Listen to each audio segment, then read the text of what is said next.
Hi guys, you're listening to Not Another Depressed Teen, a podcast dedicated to helping teens and their parents foster good mental health.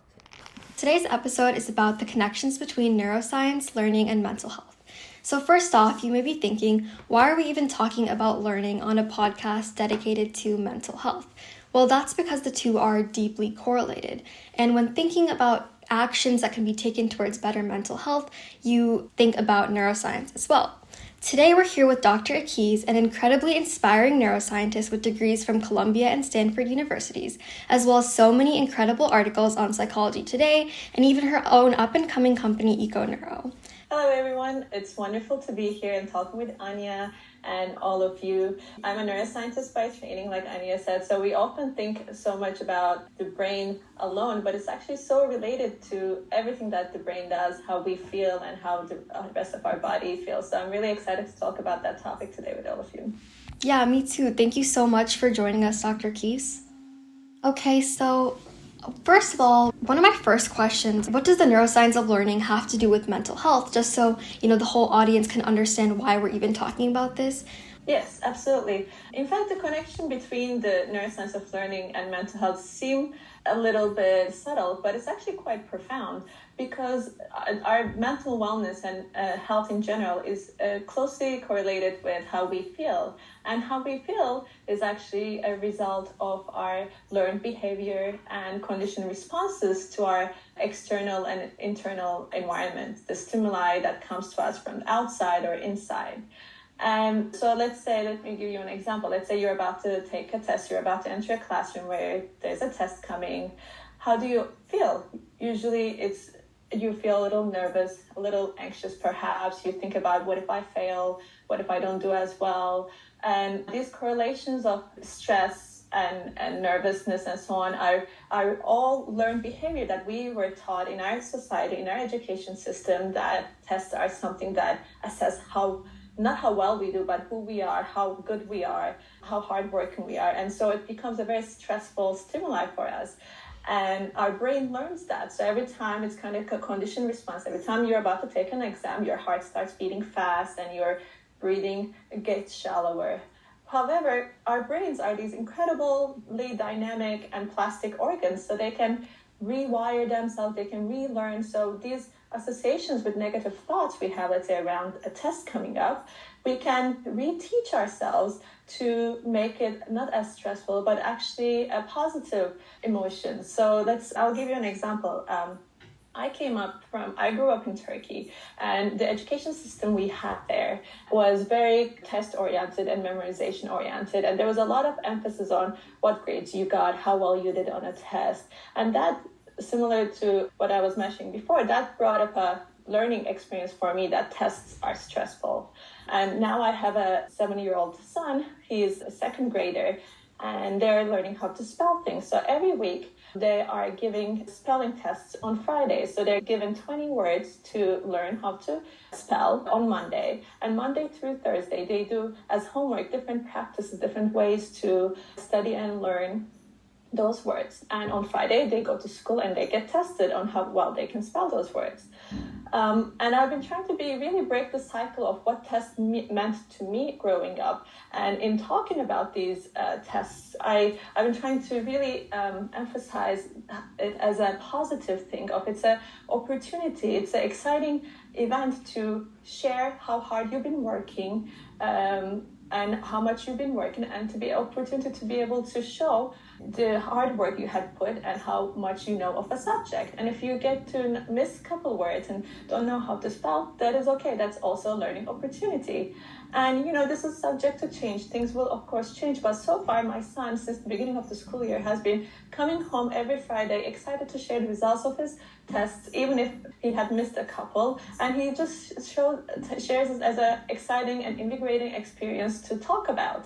And I think we can really learn from that and see whenever we have negative emotions, negative feelings, to really take a step back and see where these emotions are coming from? What are they really linked to? And being aware of those, and then try to change that negative association into positive ones. And by repeating those positive thinking, and by using that rewiring plasticity mechanism of our brains to actually have better associations with different stimulus, and making it a better mood for and a stronger mental health for us in general.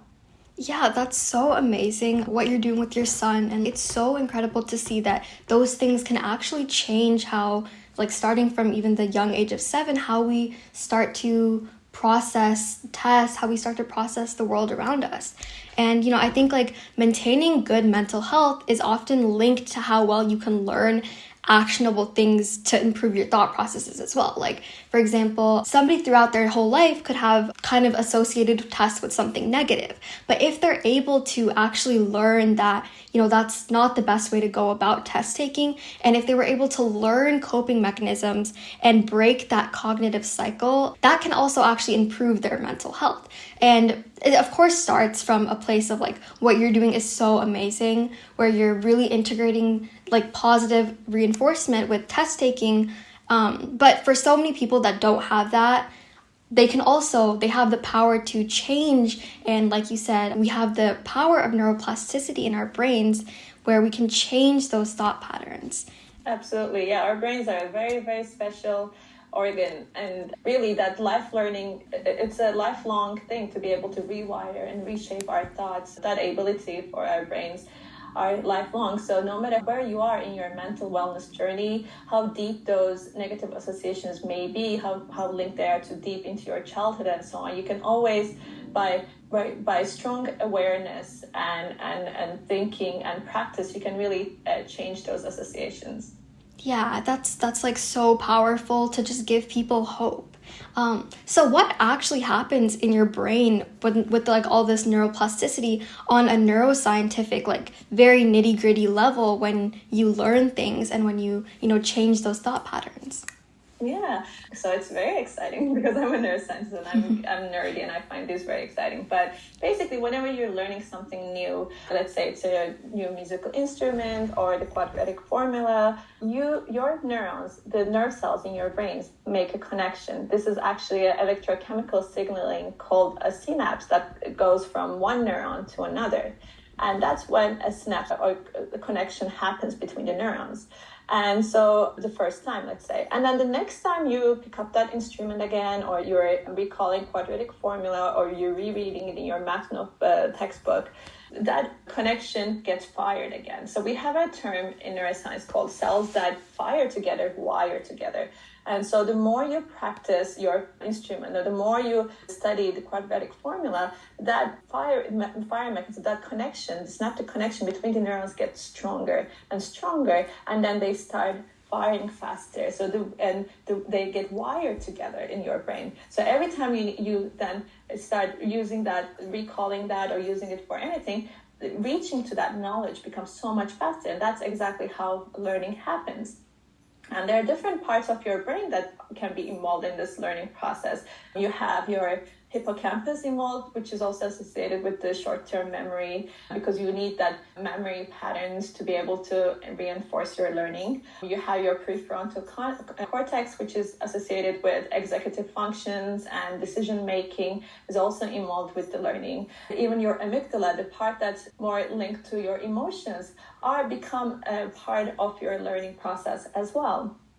And during learning, neurotransmitters, these chemical signals like dopamine, play a crucial role on signaling reward and reinforcing behavior and helping to form memory and learning.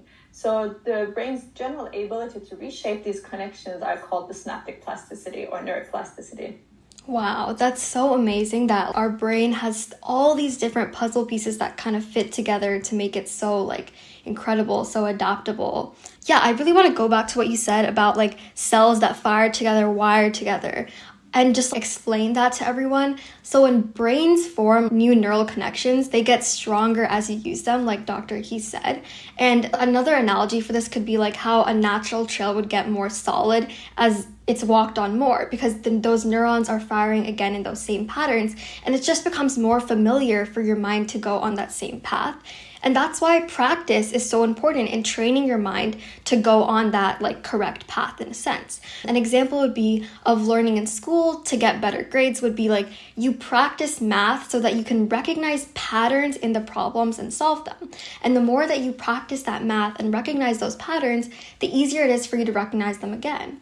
Or, an example of in mental health, if you recognize negative thought patterns, you can replace them with learning and practice positive thought patterns. And the more you practice those thought patterns, the easier it gets to not only recognize them when they're not there, but also to just help your brain easily smooth into that path again. Or, in an even more specific example, if you get a lot of anxiety when it comes to tests at school, your thought process might look like, first, you start off wondering what would happen if you don't do well on the test. And your mind initially begins to automatically think it means that you're not intelligent, your friends and family will be disappointed in you, all your hard work studying will have gone to waste, you won't be able to achieve your future goals in life, or like any other thoughts that you guys might have that lead to really zero benefit for your performance on the test, and they only serve to stress you out and lower your scores and your mental energy. But if you take a step back, none of those things are really true. They're just thought fallacies and like patterns that your brain has developed. And just like a worn dirt path, it's just really solidified going and firing those neurons wired together. And in reality, your test is just not the make or break of your career, your social reputation, your time usage, or any of those other things. In reality, your mindset is the make or break of all of those things. And the moment you realize that, you give yourself the power to take a deep breath when those irrational thoughts that we all have inevitably enter your mind, and maybe your anxiety won't go away just because you willed it to, but you are actively forming a new stress-free neural pathway, and your cells that wire together like Dr. He said, and you're just actively forming these new pathways for how your mind and your body handles stressful test taking. Or like in this particular example that we just discussed, this means you get better test scores because you can focus and understand the importance of your actions over time rather than, that make or break thought fallacy that's tied to your single test.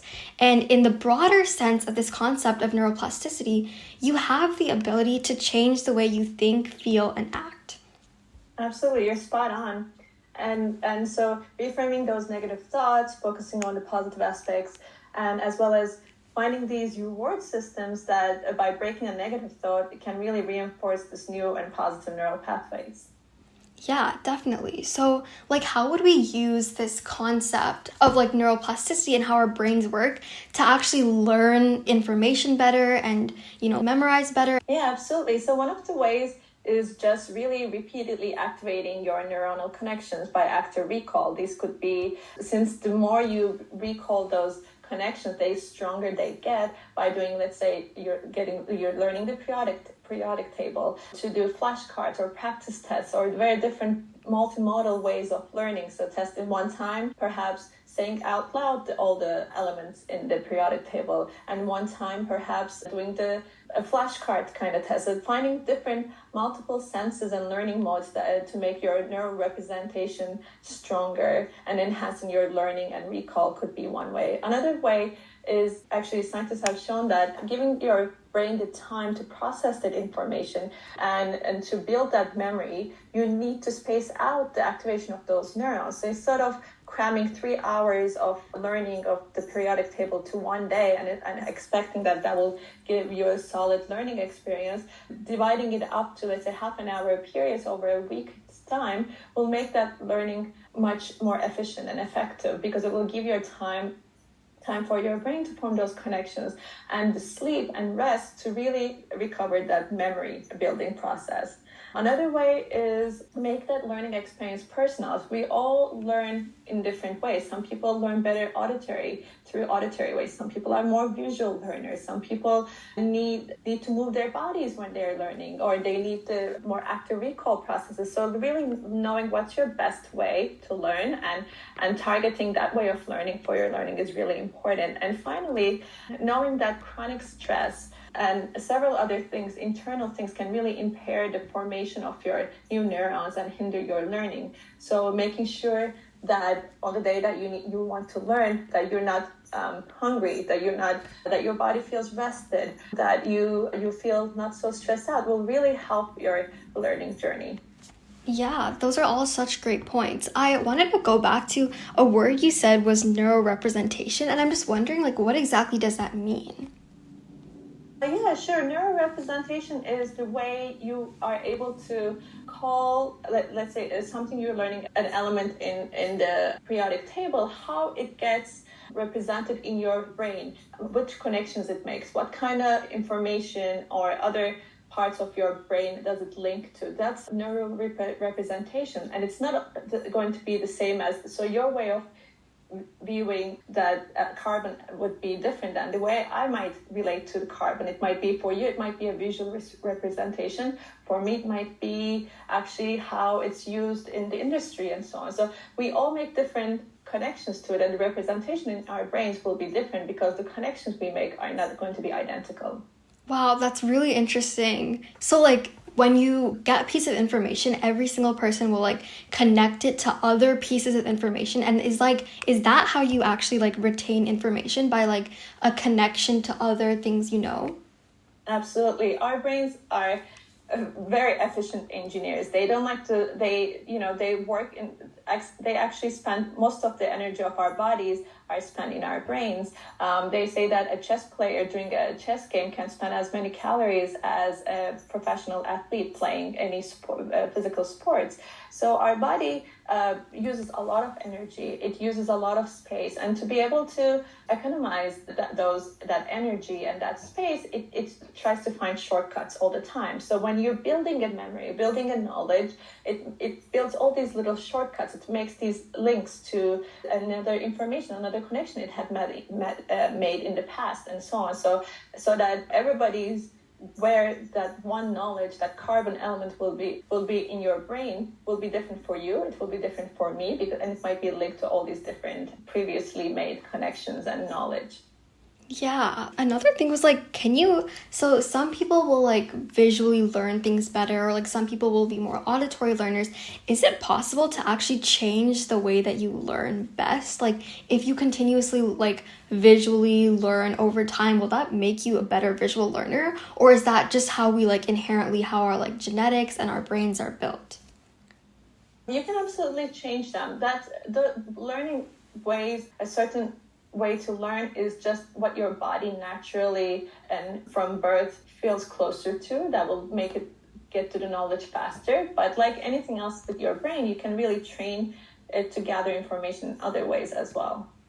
Yeah, that's just a question I've always had, how much of, our learning methods and our memory is actually genetic, and how much of it is based on our actions, just the general question of nature versus nurture. Absolutely, yeah. And it's every time that question comes, it's both. Yeah. And that's why I think it's really important in our education systems, and most of the teachers I have met really try to do that, is try to bring different modes of learning. And you actually, to be able to really make that learning process and knowledge stronger in your brain, you do need that multimodal methods of learning. It's good to, even though if you might be a visual learner, it's good to have some auditory input put too, because that just expands the space your brain takes for that knowledge. So it will be easier for it to come back to that knowledge afterwards through different clues and links.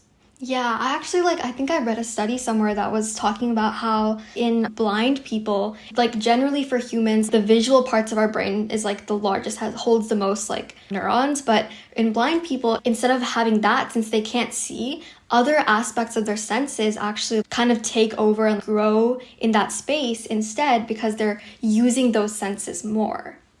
Absolutely. Yep. And different parts of the brain, different that are linked to different senses, continue to expand, especially the olfactory one. So the one that's linked to smells.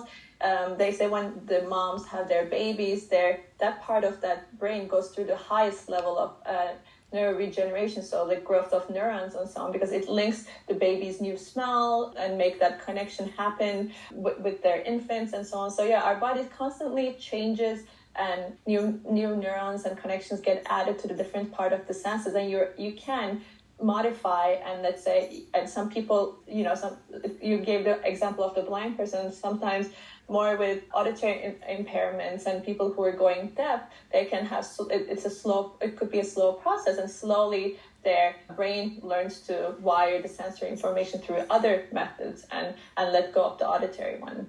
Yeah, brains are just so fascinating. But to go back to like how we can use that knowledge to learn better, like you were talking about active recall. So in practice, rather than trying to form vast amounts of like kind of weak, just like neurons firing by like reading and rereading a textbook, for example, you can actually strengthen your memory retention of that information by going over and actively using the neural pathways that store that information you need. So the more connections you make, like Doctor was saying, like the more space that information takes up.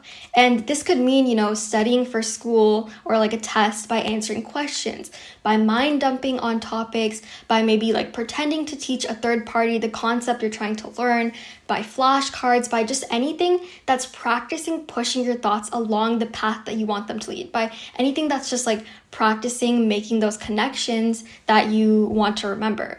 So when it comes to your mental health, this means practicing good thought habits that actually make practicing those easier every single time. It's like just this cycle of, positive reinforcement. And it's like an exponential growth kind of easiness. And if it's encouraging at all to hear that, that means that the first time you stop yourself from going down a negative thought loop, that was probably the hardest time that you're ever going to do that. So if you just did that one time today, that means it's only going to get easier and more rewarding from there on out. Absolutely. That's how the brain works. Yeah. So like taking this information into account, how can parents help their kids, just learn better and use that not only to their advantages for, school and all those kinds of things, but also for their mental health? Yeah, absolutely. I think one of the key things is to really create a supportive and open environment. There's this renowned psychologist, her name is Dr. Lisa Damer, and she specializes in the emotional lives of teenagers. And she says that in psychology, a mentally healthy individual is not someone who's always happy, who always feels good, but it is someone who has emotions that fit to the situations and who can then manage those emotions effectively with certain coping strategies. So welcoming any kind of emotions, not just the positive ones, not just the good ones, trying not to fix the bad emotions. When somebody says, I'm sad, not trying to give them, why don't we just go for an ice cream run and you'll feel better, but actually leaving it up to having an open conversation to try to really understand where those emotions coming from, to try to help the kids see where those thought patterns come from, find where those triggers that cause those negative emotions come from, could really help them. And then embracing a growth mindset, teaching the children the value of effort and resilience, and encouraging them to continue enhancing their learning capabilities and mental resilience. And finally, modeling those healthy behaviors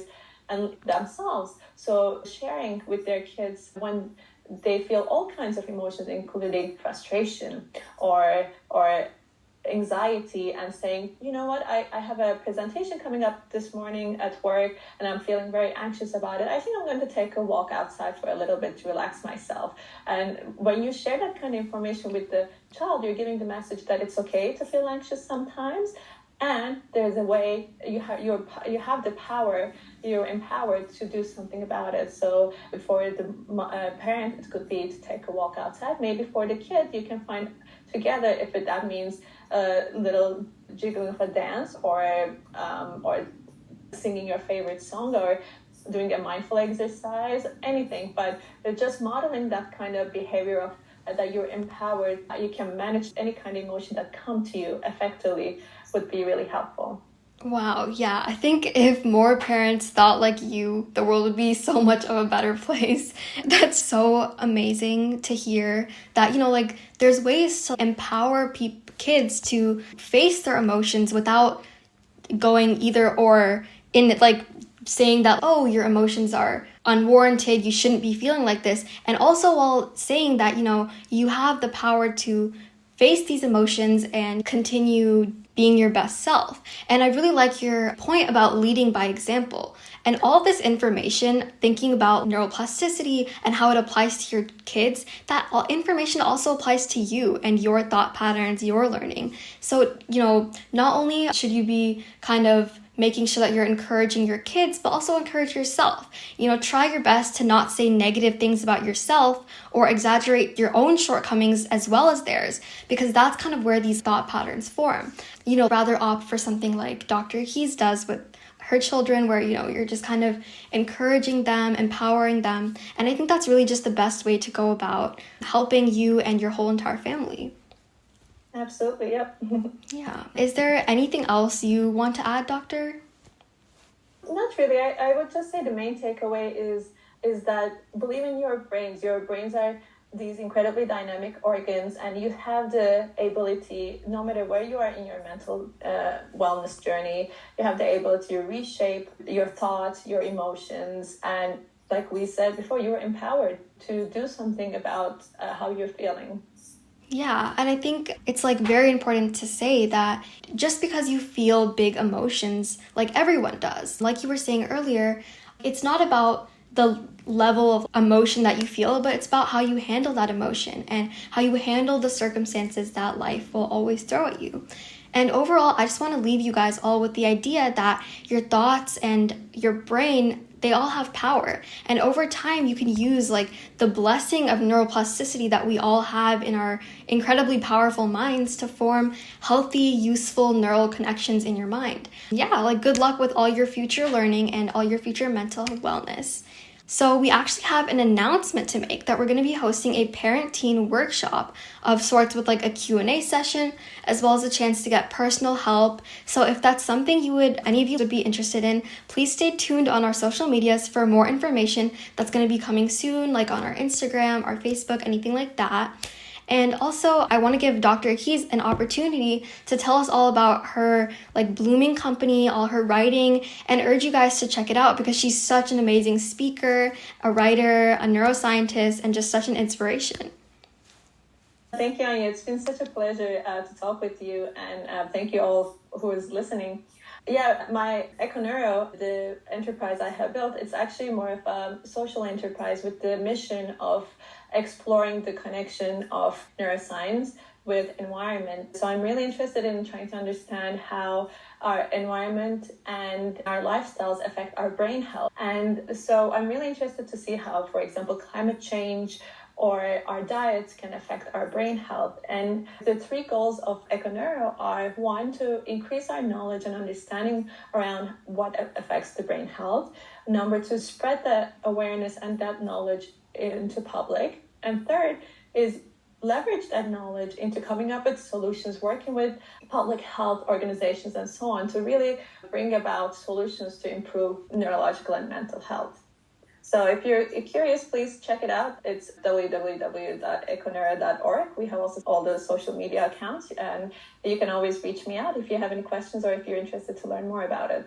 Yeah, if you're interested, Dr. Ikiz is such an amazing and truly such a kind person to work with, and her company is so interesting.